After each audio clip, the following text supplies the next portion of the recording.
Hello and welcome back to the New Wave Nerds. We're back this week to discuss the future of Star Trek movies in our first episode of 2026. Go ahead and comment down below what you guys think the next Star Trek movie should be about. I'm your host, Brennan Sem. And I'm Shayde Sem. Go like and subscribe for more nerd content and commentary. And let's roll that intro.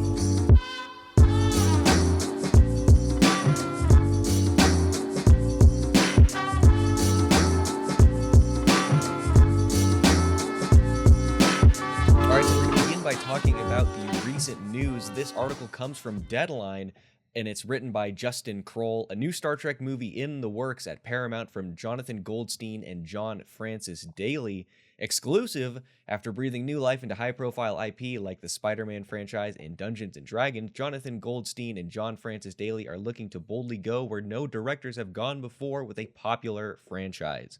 Sources tell Deadline that the duo are coming on to write, produce, and are attached to direct a new original Star Trek film for Paramount. They will produce under their Gold Day banner. Plot details are being kept under wraps for now, but sources say Goldstein and Daley's film is a completely new take on the Star Trek universe and not connected to any previous or current television series, movie, or prior movie development projects. That pitch falls in line with Skydance founder David Ellison's recent comments on an earnings call where he said the next Star Trek film would not be a sequel to the Chris Pine-led series, but something different with new actors. While not confirmed, sources also add it's likely that new characters will be featured in this version. So Shayde, just going off of the very little information that we know, because this article is fairly recent, November 14th of 2025, so at the time of this recording, or rather at the time of the publishing of this episode, this may be out of date. But as it stands right now, it is just about a month old. What are your thoughts on this direction with the Star Trek franchise? I'm okay with it. As much as I love the Abrams movies, don't get me wrong.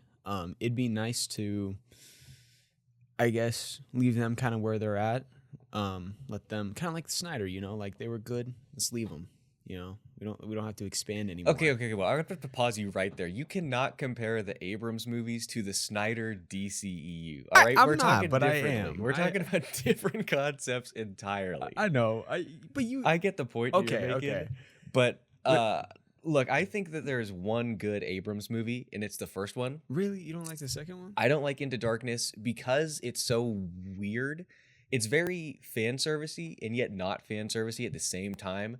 The introduction of Khan, I get why you go with that because it's the second original movie, so you make it the second of this movie, but it doesn't have any impact whatsoever. It's weird to have Benedict Cumberbatch. He's fine in it, but the writing is weird.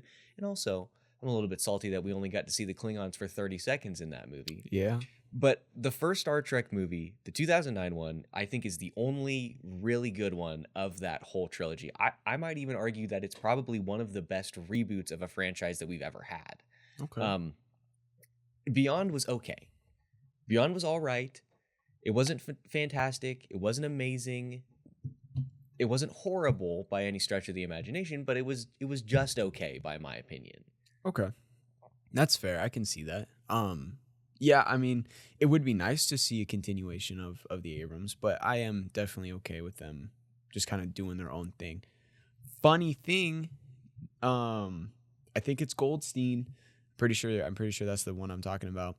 He was in Freaks and Geeks, one of my favorite shows. Not gonna lie, I literally have no idea what that is. Well, him being the character he was is perfect for him being the director of Star Trek because he is a freaking geek in that show. I think it's Daley, actually. Oh, my bad. Oh, he also Dungeons and Dragons. Yeah, he's a nerd, man. Okay. Cool. I didn't know he worked on this much. Wow. Well, I mean, I think a lot of these. Well, he also did some writing for Homecoming. Yes, but my question with all of that is always to like what degree? Because when you're dealing with something that is like a massive franchise like Homecoming or like The Flash is on here as well, to what degree were they involved in the process? It's always hard to tell because there's always a million rewrites. I mean, we even saw that with like Thunderbolts, where they had, I think it was, oh God, I'm gonna get the names wrong. I think it was Stephen Yeun. No, that's recasting. That's not quite what I'm talking about. Oh. the original screenwriter for Thunderbolt, if I remember correctly, was the guy Underbolts. Shut up. Who wrote the script for Eric Pearson, I believe, is the guy who wrote the script for. Oh, this is crazy. Yeah, okay. Story by Eric Pearson. He wrote the first draft, and he was the guy who wrote the screenplay for Black Widow as well. And his screenplay for the Thunderbolts was very, very focused on specifically the Black Widow characters. We don't, as far as I know, we don't know the full extent of that, but it would presumably focus heavily on Yelena, which they kept, and heavily focus on Red Guardian and Taskmaster, which obviously this film that we saw didn't end up happening. So when it comes with that, I'm always curious to know, like, to what extent were any of these people involved? To what extent was John Francis Daley involved in Spider-Man Homecoming? I've only really recently started paying really close attention to the writing credits for these movies, like in the movie, because as we talked about for Avatar, was it Avatar? No, it was in the Avatar episode, but when we were talking about Kingdom of the Planet of the Apes, the way that IMDb organizes the credits is weird. Like, yeah, so we're looking at Spider-Man Homecoming now. The people listed as story credits or screenplay credits. Bear with me here. Jonathan Goldstein and John Francis Daley, who are Dungeons and Dragons, who are, as it currently stands, attached to Star Trek. We also have John Watts, Christopher Ford, Chris McKenna, Eric Summers, Jonathan Goldstein, and John Francis Daley. So my reading of this, because Goldstein and Daley have screen story by credits, so my guess is that they had the first draft, and then this either went through like 4 rewrites, or they, for some reason, had all 6 of these people working on the second draft. Oh, okay. So I have no idea how any of that works out. I'd have to, like I said, look at the actual credits in the movie to know for sure. But yes, big nerds. They've obviously, got some cred as far as the filmography goes for the nerd franchises. I have not yet seen Dungeons and Dragons: Honor Among Thieves. Have you? No, not yet. Okay. I've been wanting to. I see clips from it, and it looks pretty funny. I haven't seen any clips from it since it came out, but when it was in that time frame, I did see a lot of it. I know that Brady and Dad really liked it, but frankly, I was not super interested in seeing it. I did like a lot of the cast, because we have Chris Pine. I cannot type today. You can't type at all. You don't even know how to spell, so I'm not listening to your comments. We have Chris Pine, who I like. I'm not a huge fan of Michelle Rodriguez, but whatever. I like, I'm not sure how to pronounce his name. Regé-Jean Page. Yes, I like Justice Smith. Hugh Grant is fine. I like Chloe Coleman and Sophia Lillis well enough, so I don't know. I just was not super interested in going to see it, but I know that it was very well liked by the fans. Okay. Well, yeah, lately I've been in a D&D mood, pretty bad. So I looked up Dungeons and Dragons the other day on Amazon. I didn't know there was an 80s movie. Of the Dungeons and Dragons? Yeah. Yeah, dude, and apparently they're absolutely horrible. I didn't know that. Yeah, I have not seen them either. They're ones that I've really wanted to watch, but I've been saving them on the off chance. I spelled it the same way again. I've been waiting on the off chance that we will end up watching them for like a My Father Before Me. Oh, I wasn't talking about the animations at all. I was talking about that 2000 film. Okay, well, you said 1980s. Oh, so I did? An 80s movie. An 80s movie. An 80s movie. Well, it looks like it's from the 80s. 1980. It looks like it's from the 80s. But yeah, I haven't watched any of these in the hopes that we would eventually watch them for a My Father Before Me. Look at that film quality for the 2000s. Can you blame me? That's not that bad for the 2000s. Oh my God. Was that Marlon Wayans? I don't know, dude. I clicked past it. Holy crap. Was he in the cast list, or was that the ad that you were looking at? No, I just saw a picture of him. Yeah, it is. Yo, what in the world is he doing in here? He's an actor. What kind of stupid question is that? Well, I don't know. He's an actor, man. He got paid. That's what I'm going to say about Eric Andre in Street Fighter. What's he doing in there? He's getting paid.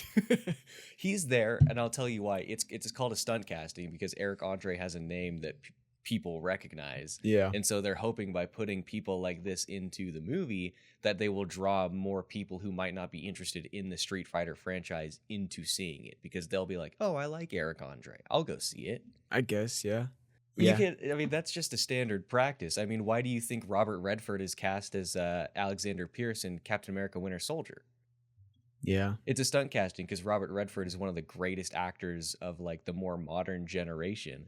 And also he starred in a film, I could be getting this wrong, I believe it was Eyes of the Condor, which is, what is it? Frank Sinatra. I'm just going to Google it this way. Robert Redford Condor, because I know...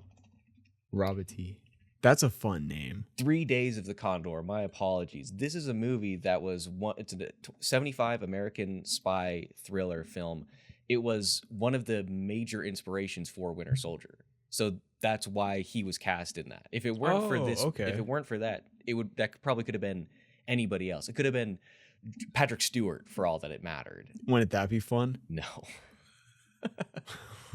He's like the most British man that ever existed. No, I know. It would just be fun. Yes, Star Trek. Sorry, we got a little tangent there. It was more or less related. I guess, yes, it was related. This could be interesting. I will say it does make, again, bearing in mind I haven't seen the movie, it does make a lot of sense to grab these guys, because I know that a lot of people like Lower Decks, which is the animated show, which is very comedy based.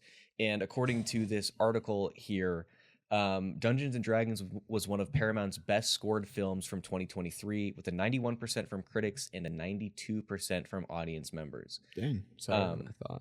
So I don't know how much money it ended up making, because this is definitely one of those movies where I felt like the people who went to go see it really enjoyed it, but I don't, and this is anecdotal, I feel like a lot of people didn't see it. Yeah. Estimated budget of 150 million and a gross of 205 million. So they probably didn't even end up making their budget back once you factor in like marketing and they did a lot of marketing for that movie. It was everywhere. Yeah. So technically probably not a huge success. Okay. But like I said, everybody who I know saw it has said that at the very least it was a good, fun movie. So it does make sense. You know, what I'm thinking for this movie, I'm thinking we do a whole movie about a ship being infested by what? Tribbles? Yeah. That's crazy. A whole Trouble with Tribbles movie. That would be so fun. No, that would be an animated movie. That would be an animated movie for children. They wouldn't put that in theaters. We could do a horror movie where the Tribbles just are berserk now. No, that would be stupid. Respectfully, I'm not a huge fan of that idea. I see where you're coming from, but I hate that idea. Tribnado. Wow. Come on. Wow. Work with me or no. There's a lot of potential to go into here. The thing that I guess the species or race that I would most want to see is a Klingon. They're dope, you know. Mm-hmm. Worf's cool. They have a cool race. I just like how everything is about pride. Everything they do. Not pride, honor. Honor. Sorry. Important distinction. Yes, if honor. you had said that to a Klingon, they would have cut you in half with a Klingon. I would be dead right now.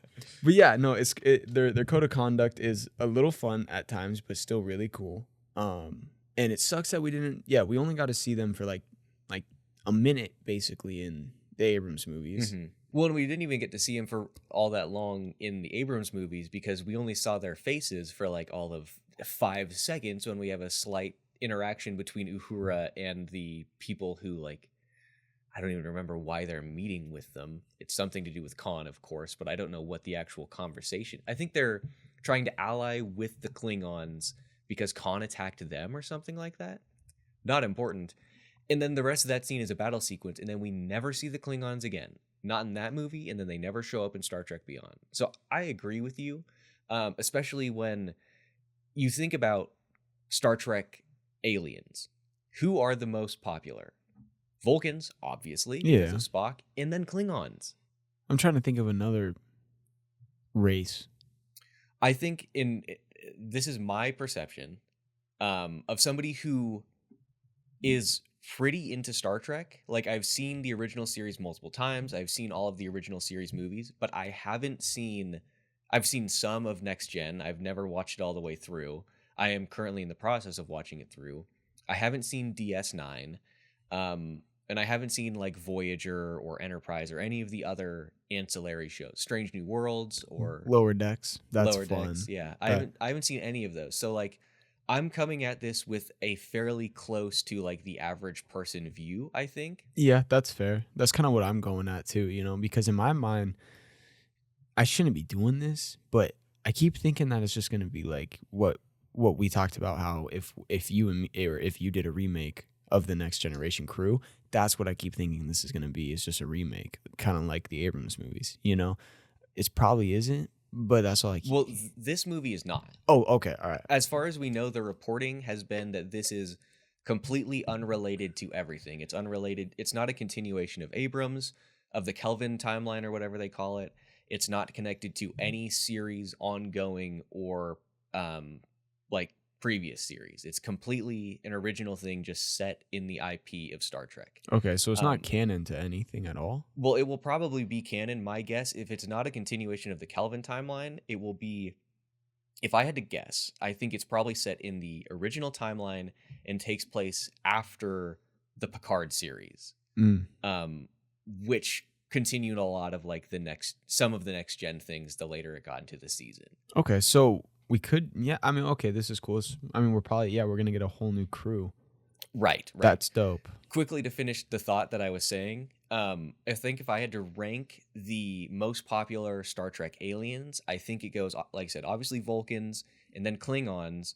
Then you probably have Romulans, because they've shown up in a couple movies. And then I think after that, you go Borg. Oh my God, I forgot about the Borg. Yeah. We are the Borg.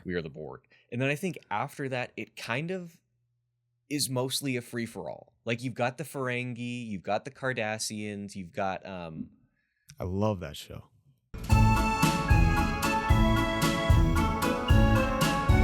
I think you've made that same exact joke to me before. Really? I'm pretty sure you did. Bro. Well, they didn't know that. Yeah, well, I told them. You're just recycling your jokes. I lost my train of thought. Now I can't even think of any other aliens anymore. I mean, obviously we have the Dominion from like DS9 and whoever like Quark is. Whatever. I don't know. But my point is that I think after you get to Romulans, who I think after you get to, I think Romulans and Borg are probably interchangeable. Okay. I think in the average person, they would probably put Romulans above Borg because we've seen more of them, especially recently. There definitely be some recency bias there. Okay. But once you get past Borg, I think all of the aliens for the average person are just interchangeable. Okay. That's fair. Which, I mean, like I said, I haven't seen a lot of Next Gen, but I'm enjoying the Ferengi as it stands now. I know that later on they continue to get played for more and more laughs. Like, I like the Cardassians, but they're like leagues behind those four main species that I talked about. Whoa, dude. Whoa, okay. No, who's your favorite species? I mean, I agree with you. I think it's Klingon. They're too cool, man. Their weapons are so sick. Yeah. Well, and I think it's also because, like I said, I obviously really enjoy the Vulcans, but because all of my Star Trek is basically everything from the original series and those movies and the Abrams things, I've basically seen nothing but Vulcans. Like there's obviously there are Klingons and Romulans in the original series, but it's like they have one episode in a season, maybe. Whereas a Vulcan's in every single episode, they're at the forefront of the story of a lot of episodes. I mean, a Vulcan is literally arguably the main character of 2009. Like, it's equally a Captain Kirk story as it is a Spock story. Yeah, that's true. It's true. So at this point, I'm like Klingons because I want to see more of them. It's fun to think about the aerodynamics of a Klingon. What are you talking about, Just dude? because they have like the things on their head. I would think that would make them faster swimming and flying too. I don't know. I don't even know where to go with that. I'm trying to get deep here. Why are they flying, man? I think that was probably more racist than me saying that their league's flying, because you're talking about the aerodynamics and how well they are at sports. You're so racist. No, they could fly, dude. No, they can't fly. I'm just saying, like, if they could fly, or if they could swim. Anyway, if they could swim, I guess they probably can swim. Worf can't swim. Well, yeah, that's one guy. Maybe all Klingons are just heavy. Shadowheart can't swim either, but she's a half elf. I guarantee you they can swim. Shadowheart. It's my girl. Anyways, I will say that the Klingon society does strike me as one where it's like, and I don't know like what the geology or weather patterns of the Klingon homeworld is. Maybe they just don't have a lot of water, but they definitely strike me as the kind of guys where if like they're gonna pick something, they're gonna have a fight over like a race in the water or on land. Yeah. They're like, let's have a fight to the death real quick. Yeah. All right. That's their Olympic trials, I guess. That's true. They probably wouldn't care too much about sports. No, What I are you gonna mean, they would care about sports insofar as it's like, who is the most powerful homie? Okay. Yeah. Which is, I mean, kind of like, you know, what sports are. But they would not, I don't think they would have any team sports. That's fair. Like just straight up combat sports. Well, I mean, combat sports, and if they have sports that aren't combat related, they would be solo. Okay. Like 1v1 tennis and not teams. Just for example. I don't know why I went to That would be tennis. so fun seeing Worf play tennis. Like, I don't think they would play football. No, but imagine the Klingons as football players, bro. That would have been insane. Dominate the universe. Wouldn't even need a helmet. But no, the aerodynamics would be wild, bro. Yo, that's crazy. Oh, man. But yeah, no, Klingons are definitely my number one pick for either a villain or just let us have a homie on the crew if this is a new crew that's a Klingon, you know? Unless, well, does that take away from the whole idea of Worf? Does it take away from like the specialness of Worf? I think it depends on like where it is set in the timeline, right? Because I think there's something powerful about Worf being like the first character that you ever see in Starfleet that is a Klingon. But if my theory is correct that this is going to move the timeline forward and this is going to take place after Picard, then no, I don't think it takes away anything from Worf. Okay. If we're talking movies, on a personal level, I would definitely rather the first Klingon that we see since whenever the last Next Gen movie came out, the first one that we see in Starfleet, I would rather it be Worf personally, but I wouldn't be necessarily mad.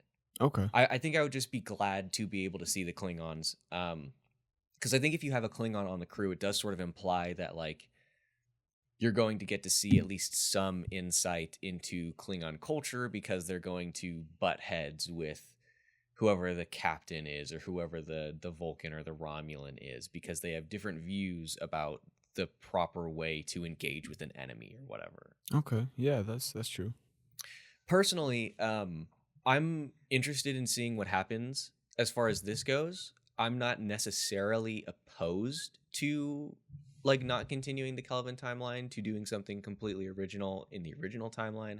I'm not necessarily opposed to that, but a big part of me does want to continue the Kelvin timeline and like see what happens. Like what would a rebooted Next Gen be? Just so we have that sort of continuation and get to have an idea of like, where does this lead? And part of that is also because I haven't seen a lot of Next Gen. I'm on season 2 or season 3 or something like that.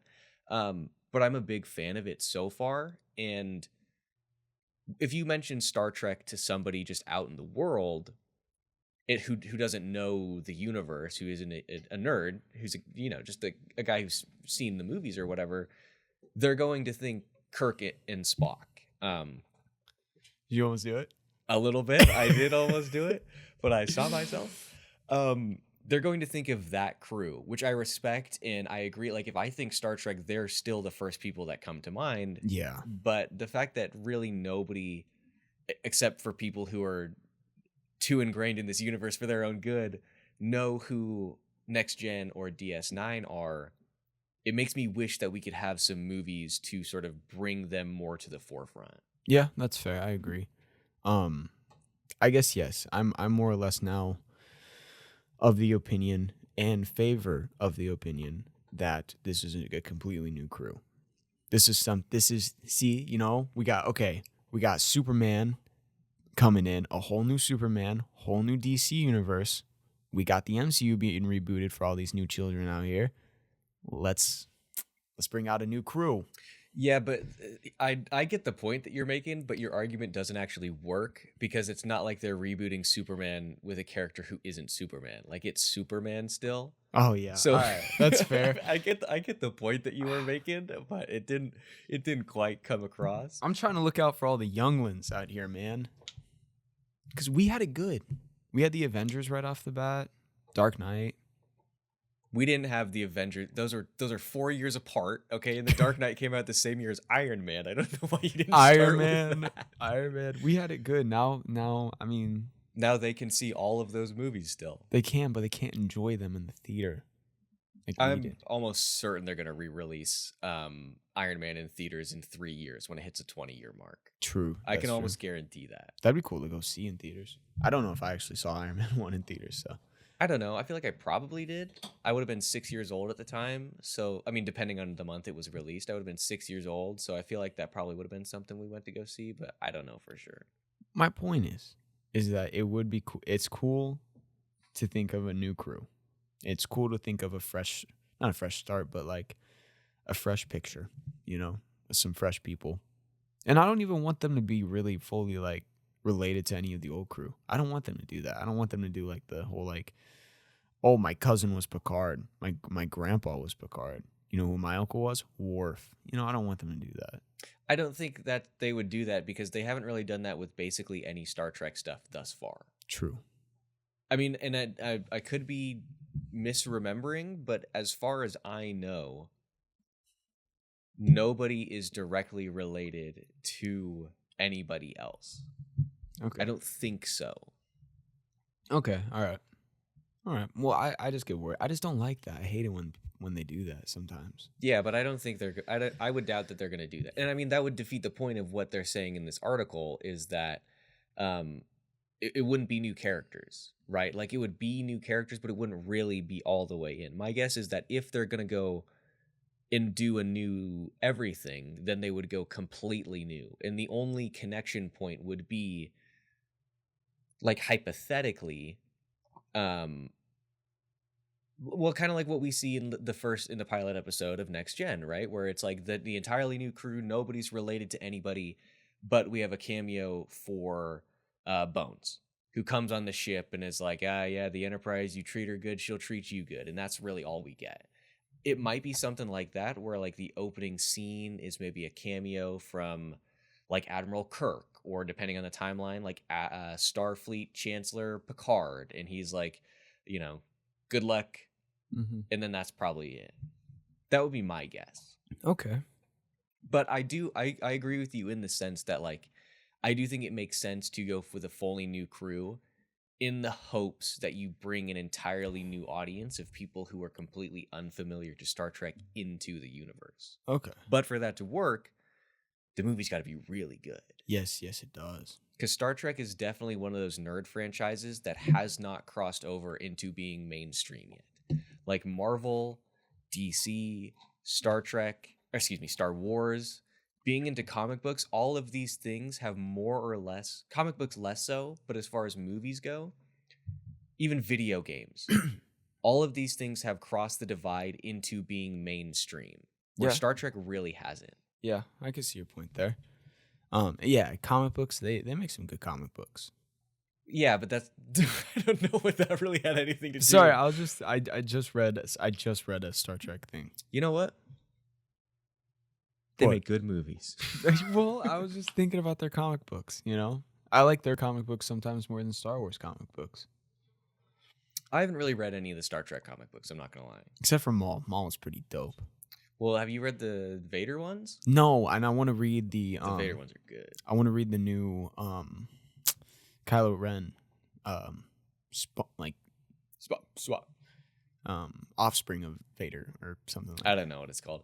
Legacy of Vader, probably. Legacy of Vader, yeah. Offspring of Vader. Offspring of Vader. Let me tell you something. Why is he John Bernthal, dude? Because that was the joke forever ago. Oh, or Agent Offspring, bro. Yeah. Agent Offspring. What? We still have to write this movie. Let me tell you something. I know what I have to do, but I don't know if I have the strength to do it. Dude. Anyways, I have no idea. Oh yeah, the Vader books are very good. I don't really have any interest in reading the Kylo Ren books. Apparently the Dr. Aphra series is really good too. Okay. But yeah, I haven't read much Star Trek. I do have at least one.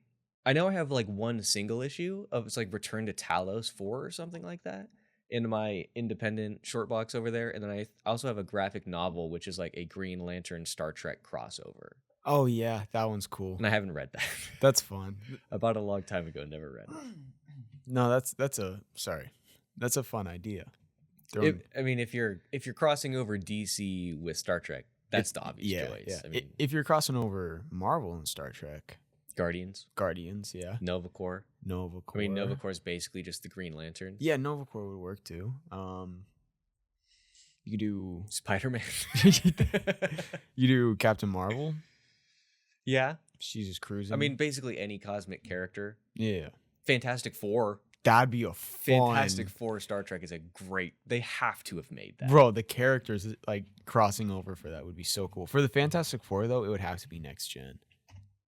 Does it really? Yeah, it would have to be the next gen crew, man. I don't know if it really. They have not made a book allegedly, according to a preliminary Google search, that is a Fantastic Four Star Trek crossover. Holy crap. You are missing out on money right there. Yeah, that's a. When are we gonna get a Star Wars and a Star Trek crossover, dude?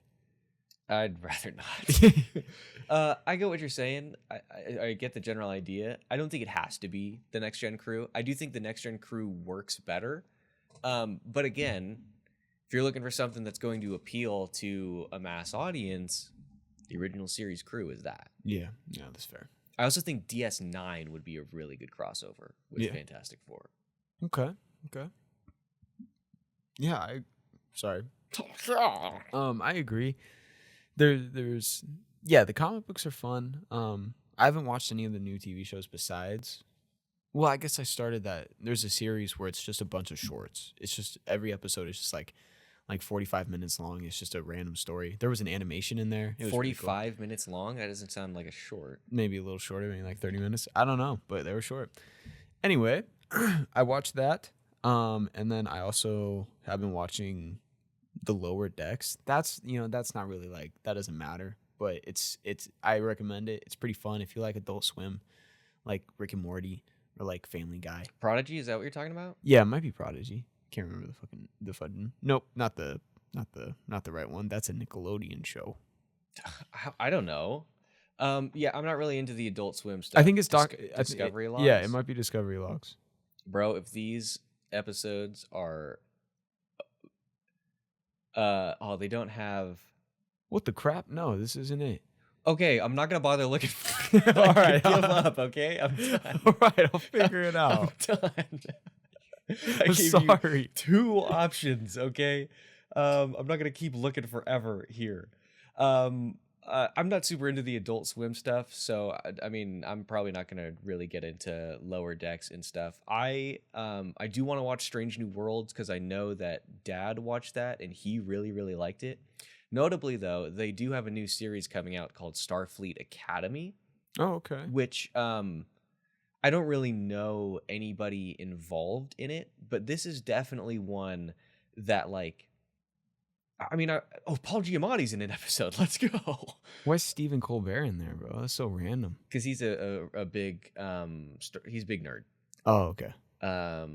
My guess is that he's probably the digital dean of students, so he's an AI. Okay, that makes sense. He has a good dean voice. Anyways, I want to get into some of the more recent stuff. Like I said, I've really only watched the original things, and I'm getting into next gen now. I want to watch DS9 next because I know a lot of people say that that's the best Star Trek show ever made. All right, buddy. Well, I'll be the judge. You've never seen it, I know. and neither have I. That's why I said that's what a lot of people say. So I'm interested in that. I mean, I want to watch Enterprise and Voyager. Like, there's so much Star Trek stuff that I have not seen. Obviously, I know Picard is pretty good. I said Dad like Strange New Worlds. I know Discovery. Not a lot of people really like that one as much. But this is the first one since I've been into Star Trek that has started. And so I really want to get in this one on the ground level. I want a Star Trek show like Dirty Jobs, where there's a guy who goes around to each different position on the flight crew, and he just tries to do their task, and that's it. Okay. And then we get that. That sounds like it would be one episode of Lower Decks. Oh yeah, I guess that would be a good Lower Decks. Because I mean, isn't the point of Lower Decks that it's kind of like the worst ship in the whole Well, fleet? yeah, no, they're like, and they're on the complete, they're on the complete bottom, so most of the time they're just on like trash duty or something like that. Yeah. But yeah, I agree. All right. Anyways, Shayde, final thoughts on the future of Star Trek movies. Well, I'm very excited to go where many men have gone before. Pause. That's like crazy.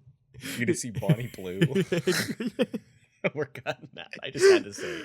I'm very excited to see where this goes. As I said, my big idea for this new thing is, of course, just a fresh crew, and that's what basically we both came to terms on this entire episode, and I'm excited for that. And I have high hopes. We got two really big nerds working on this. It's better than someone who doesn't know anything about Star Trek working on it, which could definitely happen. It happened to Star Wars, Acolyte. Well, so here's what I will say is that I don't know how big they are into Star Trek. Like, I don't like, just because they like Spider-Man, just because they like Dungeons and Dragons doesn't mean they're necessarily Star Trek fans. They could be huge fans, but I have no idea. Just the fact that they like some nerd stuff doesn't necessarily mean that they like all nerd stuff. You know what I'm saying? But I mean, I more or less agree with you. I'm excited to see what happens. Now it's probably still going to be 2-3 years before we end up seeing this. Oh yeah.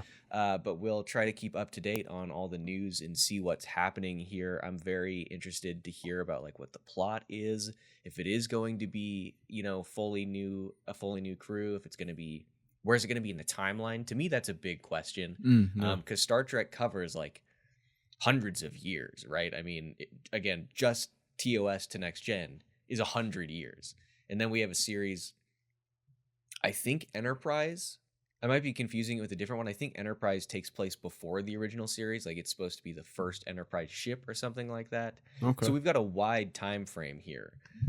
So I'm really curious to see like what's going to happen. I maintain that I would still like to see a continuation of the Kelvin universe timeline with the Next Gen crew. I get why that's not necessarily where you would go immediately. But I'm a big fan of that. And in fact, I have been working on a brief little pitch for my own idea, just as a little writing exercise.